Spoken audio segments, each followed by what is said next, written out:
അപ്പൊ നമുക്ക് നോക്കാല്ലേ? എന്താ ഇത്? കാലുവിട്, കാലുവിടാൻ രാവിലെ തന്നെ കാല് വാരുവാണോ? കാല് വാരിയല്ല അളിയാ, ഞാൻ സാഷ്ടാംഗ പ്രണാമം നടത്തിക്കൊണ്ടിരിക്കുക. അവൻ എന്തിനുള്ള പുറപ്പാടാണെന്ന് മനസ്സിലാവുന്നു. കേരളത്തിന്റെ ഇപ്പോഴത്തെ സാഹചര്യം, സാമ്പത്തിക രംഗം തകർന്നെങ്കിൽ ഞാൻ പറഞ്ഞല്ലോ, 4 ലക്ഷം കോടി രൂപ കടത്തിലാക്കിയിരിക്കുന്നു കേരളം എന്ന് പറഞ്ഞാൽ. ഞാൻ വിശ്വസിക്കില്ല. നമ്മളെ പറ്റിക്കാൻ വേണ്ടി സത്യമല്ലേ ഇവർക്കറിയാം. ആരാണ്?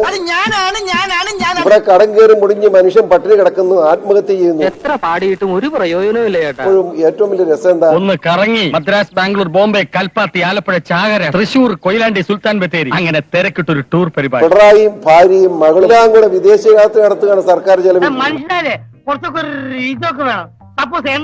അദ്ദേഹത്തിന്റെ പശുത്തൊഴുത്തിന് 45 ലക്ഷം രൂപ, താഴെ നിന്ന് മുകളിൽ രണ്ടാം നിലയിലോട്ട് കയറാൻ ലിഫ്റ്റ് 25 ലക്ഷം രൂപ. ഇവിടെ മനുഷ്യൻ പട്ടിണി കിടക്കുമ്പോഴാണ് ഇത് ചെയ്യുന്നത്. നിങ്ങൾ ആലോചിക്കണം. കുറച്ചുകൂടെ മാന്യതയോടെ സംസാരിക്കണം. ഞാൻ ഓർമ്മ വേണം. അല്പന ഐശ്വര്യം കിട്ടിയാൽ അർദ്ധരാത്രിക്ക് ഉടപിടിക്കുന്നു കേട്ടിട്ടേ. ഇത് അംഗീകരിച്ചു കൊടുക്കാൻ കഴിയില്ല. തകർത്തേ പറ്റൂ. ഇത് തകർക്കണമെങ്കിൽ BJP ശക്തിപ്പെടുത്തിയേ പറ്റൂ. അത് ഞാൻ പിടിക്കും. ഒന്നാഞ്ഞു പിടിച്ചാൽ ഇതോടെ നിന്റെ ജീവിതവും ഒരു ഹിറ്റാക്കി മാറ്റാം. 7 പ്രാവശ്യം MLA ആയി പൊതുപ്രവർത്തനം നടത്തി നിൽക്കുന്ന വ്യക്തി എന്ന നിലയിൽ ആധികാരികമായി തന്റെ ഇടമായി ഞാൻ പറയും. എനിക്ക് ഉറപ്പാ ഹിറ്റാവും, ഞാൻ ശ്രദ്ധിക്കപ്പെടും, എന്റെ സർവ്വ പ്രശ്നങ്ങളും തീരും. അടുത്ത അസംബ്ലി ഇലക്ഷൻ കേട്ട് കാണിച്ചത്. ഇനി നമ്മളിപ്പോ എന്താ ചെയ്യാ?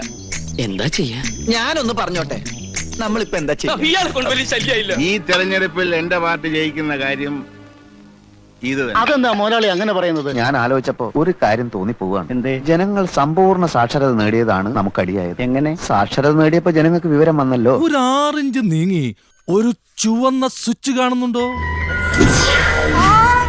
കാണുന്നുണ്ട്. ഈ സ്വിച്ചിന്റെ കാര്യമാണ്. ചുവന്ന സ്വിച്ച് അമർത്തി. അമർത്തി.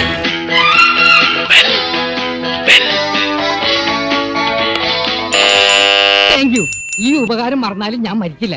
ഇതൊക്കെ എന്ത് ഉപകാരം. അപ്പോ നാളെ നേരത്തെ തന്നെ ഇങ്ങോട്ട് എത്തണം കേട്ടോ. ശരി.